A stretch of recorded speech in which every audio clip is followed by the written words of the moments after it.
We want to determine the equation of the line passing through the two given points. So whether we use the slope-intercept form of a line or point-slope form of a line, the first step would be to determine the slope of the line passing through the given 2 points. And we can do this using the slope formula m is equal to y sub 2 minus y sub 1 divided by x sub 2 minus x sub 1. Remember, the slope is the ratio of the change in y to the change in x. So there is something special about these 2 points, but let's go ahead and see what happens when we determine the slope. We'll call these the 1's and these the 2's.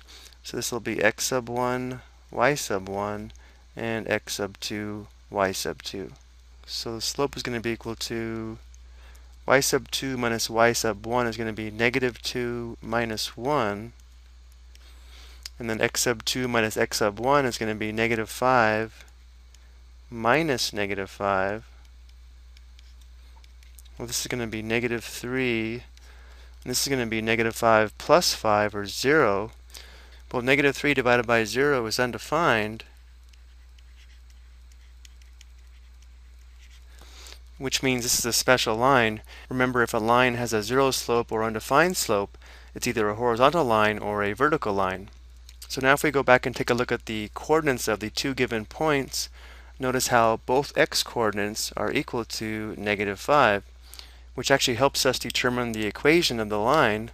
The equation is x equals negative 5. But to verify this, let's go ahead and sketch the line passing through these 2 points. The point negative 5, 1 would be here, and the point negative 5, negative 2 would be here. So now we can quickly see that we do have a vertical line. And notice that every point on this vertical line would have an x-coordinate of negative 5, which once again is telling us the equation of the line is x equals negative 5. And since the line is vertical, we should recognize that the slope is undefined. So there are several ways to recognize that the equation of this line would be x equals negative 5, and every vertical line is going to be in the form of x equals some constant. I hope this was helpful.